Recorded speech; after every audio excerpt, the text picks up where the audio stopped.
قل هل يستوي الذين يعلمون والذين لا يعلمون إنما يتذكر أولو الألباب. أشهد أن لا إله إلا الله.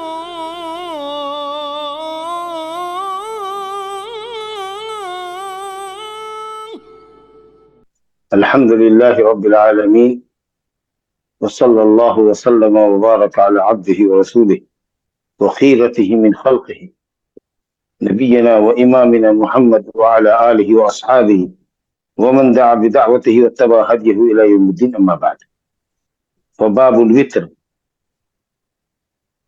کتاب الصلاۃ کا یہ باب الوتر ہے۔ جیسا کہ ہم سب جانتے ہیں کہ وتر ایک تاکیدی نماز ہے جس کا اہتمام نبی صلی اللہ علیہ وسلم سفر میں بھی کیا کرتے تھے۔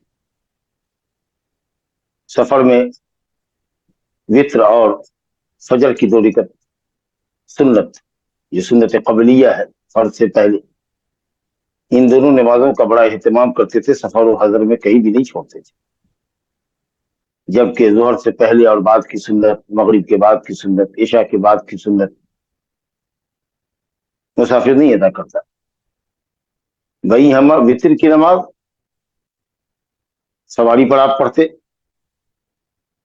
جدھر سواری آپ کے سمت سفر میں جا رہی ہوتی،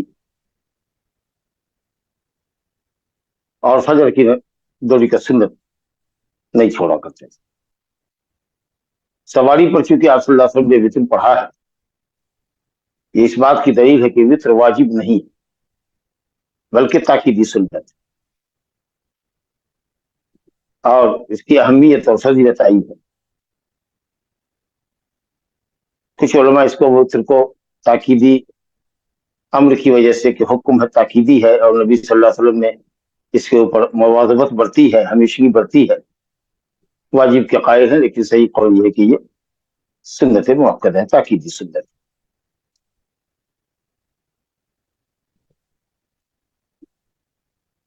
وتر کے تعلق سے مسائل کچھ آئیں گے، اور جو مسائل کور نہیں ہو سکے باب کی حدیث میں تو انشاءاللہ تعالیٰ وہ سوال جواب کے اندر کور ہوگا۔ پہلی حدیث ہماری اس باب میں ہے، وہ عبداللہ بن عمر رضی اللہ عنہما سے مروی ہے، کہتے ہیں سأل رجل النبي صلی اللہ علیہ وسلم وهو على المنبر ما ترى في صلاة الليل قال مثنى مثنى فإذا خشي أحدكم الصبح صلى واحدة فأوترت له ما صلى وأنه كان يقول جعلوا آخر صلاتكم بالليل وترا۔ صحیحین کی روایت ہے، عبداللہ بن عمر رضی اللہ عنہ فرماتے ہیں کہ ایک شخص نے نبی صلی اللہ علیہ وسلم سے درا حالی کہ آپ منبر پر تھے سوال کیا۔ سائل کون تھا معلوم نہیں، اور سائل کا نام جاننے میں بہت تکلف کرنے کی بھی ضرورت نہیں، کوئی بھی رہا ہو، بہرحال صحابی ہے۔ اصل مسئلہ سے مطلب ہے کہ اس شخص نے نبی صلی اللہ علیہ وسلم سے پوچھا جب آپ برسرے منبر سے خطبہ دے رہے تھے۔ اس سے معلوم یہ ہوا کہ خطیب سے سامعین میں سے کوئی شخص ایسا کوئی سوال کر سکتا ہے جس کی اسے حاجت ہو اور مصلحت ہو۔ بہت زیادہ غیر ضروری سوال خطبے کی حالت میں خطیب کو نہیں کرنا چاہیے، خطیب سے نہیں کرنا چاہیے، تاکہ خطبے سے وہ مشغول نہ ہو۔ لیکن اگر کوئی ضروری مسئلہ ہے اور مصلحت سائل کی بھی ہے اور حاضرین کی بھی ہے تو وہ خطیب سے سوال کر سکتا ہے۔ جیسا کہ ہم جانتے ہیں کہ ایک شخص آیا، صحیحین کی وہ بھی روایت ہے، اور اس نے کہا یا رسول اللہ، قحط سالی کی وجہ سے جان و مال لوگوں کے ہلاک ہو رہے ہیں، آپ اللہ تعالیٰ سے دعا کر دیجیے بارش۔ اب ظاہر ہے کہ یہ ایسی درخواست ہے جس میں سب کا فائدہ ہے۔ پھر اگلے ہفتے تک بارش ہوتی رہی تو وہی سائل یا دوسرا غالب گمان یہ کہ وہی رہا ہوگا، پھر وہ اسی مسجد کے دروازے سے داخل ہوا اور کہا رسول اللہ اب دعا کر دیجیے کہ بارش کا سلسلہ رک جائے، کیونکہ اب کثرت بارش کی وجہ سے ہلاکت ہو رہی ہے۔ بہرحال اس نے بھی سوال کیا، یہاں بھی ایک شخص نے سوال کیا، نبی صلی اللہ علیہ وسلم ممبر پر خطبہ دے رہے ہیں۔ اب وہ جو حدیث ہے کہ خطبے کے درمیان گفتگو کرنا ایک عمل لغو ہے، اور بعض حدیثوں میں ہے اس کی صنعت صحیح ہے کہ اگر آدمی گفتگو کرتا ہے خطبے کی حالت میں تو اس کی جمعہ نہیں ہوتی، یعنی صلاۃ جمعہ نہیں ہوتی، ظہر میں وہ تبدیل ہو جاتی ہے۔ تو اس کا مطلب یہ ہے کہ لوگوں کی آپس کی گفتگو جائز نہیں ہے خطبے کی حالت میں، جیسا کہ حدیث میں واضح اذا قلت لصاحبک انصت والامام یخطب، جب تم اپنے کسی ساتھی سے کہو، یعنی حاضرین ایک دوسرے سے کہے انصت چپ رہو، خطبے کے درمیان وہ گفتگو کر رہا ہے تو کسی تیسرے نے اس کو ٹوکا منع کیا کہ چپ رہو خطبہ ہو رہا ہے، تو اس نے لغو کام کیا۔ جو بات کر رہا ہے اس کو کرنے دو، یا اشارے سے اگر خاموش کر سکتے ہو سمجھ جائے تو اشارہ ٹھیک ہے کافی ہے، ورنہ اس کو رہ لیتا، صبح اپنی نماز خراب مت کرو یا اپنا ثواب ضائع مت کرو۔ تو اس حدیث کا تعلق سامعین سے ہے کہ سامعین آپس میں ایک دوسرے سے حاضرین جمعہ ایک دوسرے سے خطبے کے درمیان بات چیت نہیں کر سکتے، لیکن خطیب سے اگر ضرورت ہو اور مصلحت سے سوال کرنے میں تو آدمی خطیب سے مخاطب ہو سکتا ہے، اور خطیب اس کو جب جواب دے گا تو ظاہر ہے کہ خطبے سے رک جائے گا، جواب دے گا پھر وہ اپنے خطبے میں کنٹینیو ہوگا۔ بہرحال اس نے یہ سوال کیا ما تری فی صلاۃ اللیل، آپ کا کیا خیال ہے رات کی نماز کے تعلق سے، تہجد کے تعلق سے آپ کا کیا خیال ہے؟ شرعی معاملے میں اگر کوئی کہے کہ کیا شرعی معاملے میں تہجد کا مسئلہ، نماز کا مسئلہ، وتر کا مسئلہ شرعی مسئلہ ہے، اس میں وہ نبی صلی اللہ علیہ وسلم کا خیال دریافت کر رہے ہیں، کیا نبی صلی اللہ علیہ وسلم شرعی معاملے میں اپنی رائے دے سکتے ہیں؟ تو اس کا جواب یہ ہے کہ نبی صلی اللہ علیہ وسلم رائے دے سکتے ہیں۔ انا انزلنا الیک الکتاب بالحق لتحکم بین الناس بما اراک اللہ، اللہ جو سجھائے اس کے مطابق ہے نبی لوگوں کے درمیان آپ فیصلہ کر دیجیے۔ نبی صلی اللہ علیہ وسلم دین کے معاملے میں جب بھی کچھ بولتے ہیں تو وہ ان کا خود کا کہا ہوا نہیں ہوتا ہے، اللہ کا فرمودہ ہوتا ہے، اسی وہ وحی ہے، سنت ہے۔ اور اگر آپ نے اپنے اجتہاد سے بھی کہا ہو اور اللہ تعالیٰ نے اس اجتہاد پر آپ کو باقی رکھا ہو، آپ کی رائے کی تردید میں آیت نہ اتری ہو، تو اس کا مطلب یہ کہ اللہ تعالیٰ نے اس کو ثابت رکھا۔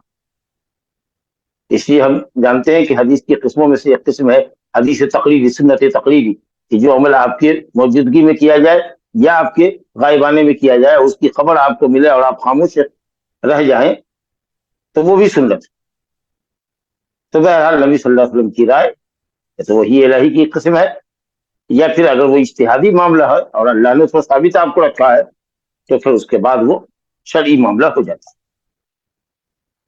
تو کیا خیال ہے آپ کا صلاۃ اللیل کے بارے میں؟ تو آپ نے فرمایا مسنا، رات کی نماز دو رکعت، مسنا یعنی اسنتین، دو رکعت پر سلام پھر، 4 رکعت ایک سلام سے نہیں پڑھ سکتے، دو رکعت پر رکعت پر سلام پھر۔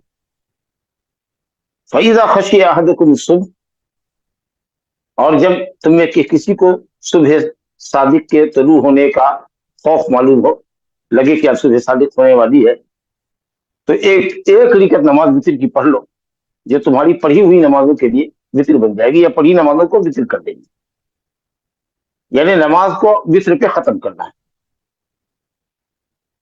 طاقت پہ ختم کرنا ہے۔ فَأَوْتَرَتْ لَهُ مَا قَدْ صَلَّى، ایک رکعت پڑھ لو۔ اس کا یہ مطلب نہیں کہ دو رکعت پڑھ کے آیا ہو تو ایک رکعت وتر پڑھے گا، ایک رکعت وتر بھی پڑھ سکتا ہے، اگر کسی نے سنت موقدہ ادا کی عشاء کے بعد اور ایک رکعت پڑھے گا تو بھی حدیث ہے من اراد ان یوتر بخمس یفعل من اراد ان یوتر بثلاث ومن اراد ان یوتر بواحد فليفعل، کسی کو اگر 5 رکعت وتر پڑھنی ہے تو پڑھے، کسی کو 3 رکعت پڑھنی ہے تو وہ پڑھے، کسی کو 1 رکعت پڑھنی ہے تو وہ پڑھے، ضروری نہیں ہے کہ وتر 3 رکعت ہی پڑھے، 5 رکعت ہی پڑھے۔ حضرت معاویہ رضی اللہ عنہ 1 رکعت وتر پڑھا کرتے تھے، حضرت ابن عباس سے پوچھا گیا تو کہا کہ کچھ نہ کہو، معاویہ فقیہ ہے۔ بہرحال یہ کہا یہ جا رہا ہے کہ ایک آدمی نماز پڑھ رہا ہے اور اندیشہ ہے کہ صبح صادق ہو جائے گی تو بہرحال اس کو وطر پڑھ کے اپنی نماز کو اسٹاپ کرنا ہے، کیونکہ صبح صادق ہو جائے گی تو وطر کا وقت ختم ہو جائے گا اور اس کا وقت فوت ہو جائے گا۔ اور اگر کوئی شخص اب اپنا وظیفہ پورا کرنا چاہتا ہے تو وظیفے کی حیثیت سے وہ دن میں جس رکعتیں پڑھے گا، اگر 11 پڑھتا تھا تو 12 پڑھے گا، 13 پڑھتا تھا تو 14 پڑھے گا، 3 رکعت وتر پڑھتا تھا تو دو سلام سے 2 رکعت پر سلام پھر کے 4 رکعت پڑھے گا۔ حضرت عائشہ رضی اللہ عنہ کی روایت مسلم میں کہ نبی صلی اللہ علیہ وسلم کان اذا غلبہ نوم وجع صلی اثنتین سنتین عشر رکعت، نبی صلی اللہ علیہ وسلم کو کبھی اگر نیند غالب آتی یا کوئی تکلیف درد بخار ہوتا جس کی وجہ سے آپ رات میں جگ نہیں پاتے تو آپ اپنے رات کے وظیفے کو دن میں کرتے اور 12 رکعت پڑھتے، جبکہ 11 رکعت رات میں پڑھنے کی آپ کی عادت۔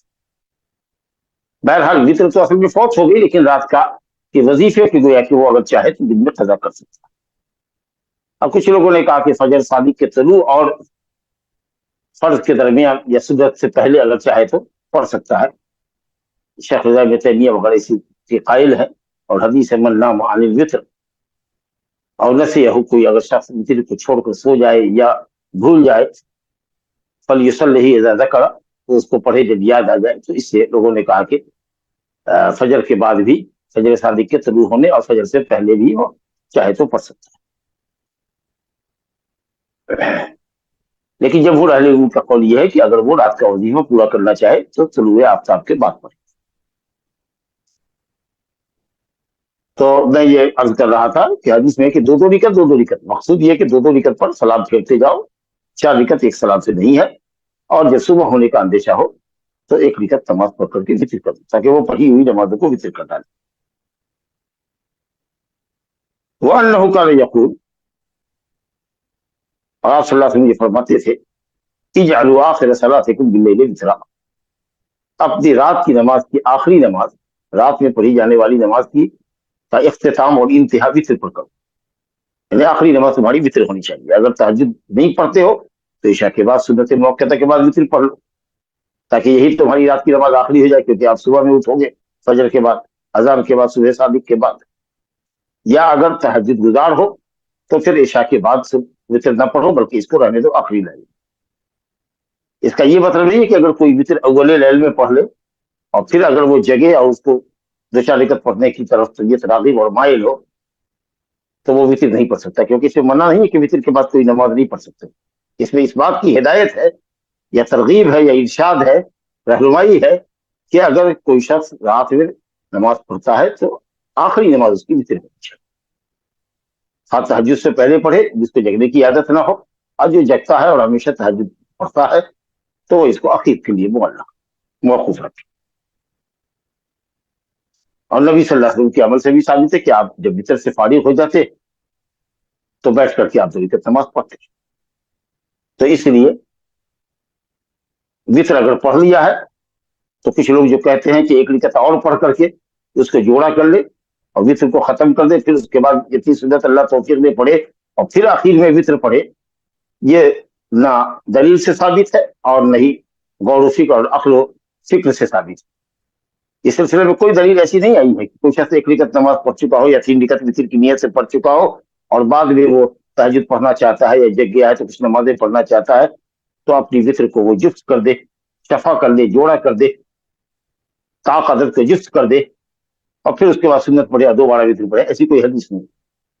پھر عقل اور فکر کے بھی خلاف ہے کہ عشاء کے بعد اس نے 3 رکعت وتر پڑھی تھی یا 1 رکعت وتر پڑھی تھی، گھنٹوں کے بعد اس درمیان اس کا وضو بھی ٹوٹا، بہت ممکن ہے کہ بیوی سے اس نے ہم بستری بھی کی ہوگی، غسل کر کے اب وہ مصلی پر آیا ہے تو پہلی پڑھی ہوئی ایک نماز کے اوپر وہ بنا ڈال رہا ہے 1 رکعت اور پڑھ کر کے، اس کو اور وہ جو گھنٹوں پہلے پڑھی گئی ہے نماز، تو دونوں کو کمبائنڈ کر کے وہ گویا کہ اس کو جفت کر رہا ہے۔ تو اس کی کوئی ضرورت نہیں، وتر ہو چکی ہے آپ کی، اب آپ کو جتنی توفیق ہو پڑھیے اور پھر دوبارہ وتر پڑھنے کی ضرورت نہیں۔ حدیث ہے لا وتران فی لیلہ، ایک رات میں 2 مرتبہ وتر نہیں۔ چلیے صاحب، یہ حدیث آپ کے سامنے ہوئی۔ اب یہ دوسری حدیث ہے اس باب میں، حضرت عائشہ رضی اللہ عنہا سے مروی ہے، کہتی ہیں من کل لیل قد اوتر رسول اللہ صلی اللہ علیہ وسلم من اول اللیل واوسطہ واخرہ، نبی کریم صلی اللہ علیہ وسلم رات کے ہر حصے میں وتر پڑھتے تھے، کبھی تو اول لیل میں پڑھ لیتے تھے، کبھی اوسط لیل میں پڑھ لیتے تھے، کبھی آخری لیل میں پڑھتے تھے۔ وانتہا وطرہ الی السحر، لیکن اتنی بات ہے کہ صبح صادق ہونے تک، سحر سے مراد صبح صادق ہونے سے پہلے پہلے آپ اپنی وطر پڑھ لیا کرتے تھے۔ تو یہی آپ کا معمول ہے۔ تو آپ اول لیل میں بھی پڑھ سکتے ہیں، اور اگر آپ نے الارم لگا دیا ہے کہ صاحب ٹھیک ہے، یا عشاء کے بعد کچھ ورک کر رہے ہیں آپ، اور آپ کو اندازہ ہے کہ وہ آپ 11 بجے تک جگیں گے، تو چلیے 11 بجے وطر پڑھ لیں گے۔ اور اگر آپ کی عادت ہے ماشاء اللہ کہ آپ قیام اللیل کرتے ہیں، تہجد کے لیے اٹھتے ہیں، پھر اس وقت پڑھیے، آخری لیل میں پڑھیے، جب جیسی سہولت جس کے ہو وہ پڑھ سکتا ہے، لیکن آخری نماز کی حیثیت سے اس کو پڑھیے۔ یہ الگ بات ہے کہ کبھی آپ کو اللہ توفیق دے اور وطر پڑھنے کے بعد بھی آپ کو کچھ نماز پڑھنے کی توفیق حاصل ہو جائے، تو جیسا کہ میں نے عرض کیا کہ وطر کو دوبارہ پڑھنے کی ضرورت نہیں ہے، یا وطر کو جوڑا کرنے کی ضرورت نہیں، جیسا کہ آپ نے سنا۔ ایک بات کی طرف اشارہ کرنا مناسب ہے کہ آپ صلی اللہ علیہ وسلم صلاۃ اللیل مثنا مثنا کہا، دو رکعت پر دو رکعت پر سلام پھیرو، لیکن کتنی رکعت ہونی چاہیے عبداللہ بن عمر کی حدیث کے اندر موجود نہیں ہے۔ البتہ جیسا کہ ہم سب جانتے ہیں کہ اما عائشہ رضی اللہ عنہ کی روایت ہے صحیح بخاری اور مسلم میں کہ ما کان یزید فی رمضان ولا فی غیرہ علی 11 رکعت، نبی صلی اللہ علیہ وسلم رمضان یا غیر رمضان میں 11 رکعت سے زیادہ نہیں پڑھتے تھے، اور کبھی حدیث آئے گی کہ نبی صلی اللہ علیہ وسلم 13 رکعت پڑھا کرتے تھے۔ تو یہ آپ کے معمولات تھے۔ تو بہتر یہ ہے کہ آدمی ان رکعتوں پر اکتفا کرے، لیکن اگر کبھی اس سے زیادہ بھی پڑھنے کی رغبت ہو تو انشاءاللہ کوئی حرج کی بات نہیں ہے، کیونکہ ویسے بھی نبی صلی اللہ علیہ وسلم کی نماز بہت لمبی ہوتی تھی، قیام رکوع سجدہ آپ کا بڑا لمبا ہوا کرتا تھا۔ اگر چھوٹی چھوٹی نماز پڑھ رہا ہے، چھوٹی رکعتوں کے ساتھ، آیات کے ساتھ چھوٹی قرأت کر رہا ہے اور طبیعت کا میلان ہے، تو انشاءاللہ تعالیٰ بلا تحدید رکعت اگر چاہے کچھ پڑھنا تو 11 رکعت سے زیادہ بھی انشاءاللہ تعالیٰ پڑھے گا۔ اور ہمارے قدیم علماء اہل حدیث پر صغیر میں بھی اس کا فتویٰ دیتے رہے کہ بھئی مسنون تعداد تو نہیں ہے 11 رکعت سے زیادہ یا 13 رکعت سے زیادہ، لیکن یہ ہے کہ صاحب ایسا بھی نہیں کہ اگر کوئی 11 یا 13 سے زیادہ پڑھتا ہے تو وہ بدعتی ہے یا بدعت کا ارتکاب کرتا ہے، واللہ تعالی اعلم۔ دیکھیے یہ تیسری روایت اس کے اندر آ گیا کہ عن عائشہ رضی اللہ عنہا قالت كان رسول اللہ صلی اللہ علیہ وسلم يصلي من الليل 13 ركعة يوتر من ذلك بخمس لا يجلس في شيء الا في آخرها۔ عائشہ رضی اللہ عنہ سے روایت ہے، کہتی ہے كان رسول اللہ صلی اللہ علیہ وسلم يصلي، کانا پہلے بھی بتا چکے کہ پھر مضارع پر آتا ہے تو غالباً وہ دمام اور اس سے بڑا قدرت کرتا ہے، غالباً پھر غالب ایسا ہوتا ہے، لیکن کبھی کبھی وہ دمام پر دراز بھی نہیں کرتا، جیسے کہ خود ہی حدیث میں حضرت عائشہ رضی اللہ عنہ کہتی ہے کہ نبی صلی اللہ علیہ وسلم پڑھا کرتے تھے من اللیل اے فی اللیل، یا من بیانیہ ہے، کب پڑھتے تھے؟ یعنی رات میں، تو رات میں 13 رکعت نماز پڑھا کرتے تھے، جبکہ خود اما عائشہ رضی اللہ عنہ کی مشہور روایت ہے کہ نبی صلی اللہ علیہ وسلم 11 رکعت سے زیادہ رمضان ہو یا غیر رمضان ہو نہیں پڑھا کرتے تھے۔ تو ابھی دونوں روایت میں تفریق یہ ہے کہ کبھی 11 پر، اکثر اوقات 11 پڑھتے تھے اور کبھی کبھار 13 بھی پڑھتے تھے، جیسا کہ میمونہ رضی اللہ عنہ کی حدیث میں بھی ہے، ابن عباس سے مروی ہے، جب وہ حضرت میمونہ کے گھر گئے تھے نبی صلی اللہ علیہ وسلم کے تہجد تو دیکھنے کے لیے، اور خود بھی جماعت میں شریک ہوئے نبی صلی اللہ علیہ وسلم کے ساتھ، تو اس میں ہے کہ 13 رکعت آپ نے پڑھی۔ تو کبھی ایسا ہو سکتا ہے، یا یہ کہہ لیجیے کہ نبی صلی اللہ علیہ وسلم سو کر جب بیدار ہوتے تو طبیعت کو نماز کی طرف، تہجد کی طرف راغب کرنے کے لیے 2 ہلکی رکعت نماز پڑھا کرتے تھے پہلے، اور اس کے بعد پھر لمبا قیام کیا کرتے تھے۔ اس طریقے سے آپ 11 رکعت پورا کرتے تھے۔ تو اگر یہ تہجد سے پہلے ہلکی 2 رکعت، جو کہ وہ بھی قیام اللیل ہی کا حصہ ہے، اس کو اگر شامل کر لیا جائے تو 13 رکعت ہوتا ہے۔ اور لمبی نماز ایک طرح کی جو ہوتی ہے، لمبا قیام، لمبا رکوع، لمبا سجدہ ہوتا ہے، وہ 10 رکعت ہوتا ہے، 2 رکعت پر سلام پھیرتے اور ایک رکعت آپ آخر میں وتر پڑھتے۔ تو اس طریقے سے تطبیق ہو جاتی ہے دونوں حدیث کے طرف۔ بہرحال کہتی ہے کہ 13 رکعت پڑھا کرتے تھے، یوں 13 من ذلک بخمس، اس میں 5 رکعت وتر کی نیت سے پڑھتے، یا 8 رکعت، دو رکعت پر 4 سلام سے 8 رکعت کرتے، اور 5 رکعت نماز وَيُوتِرُ مِنْ ذَلِكَ بِخَمْسٍ، 5 رکعت نماز آپ وتر پڑھا کرتے تھے۔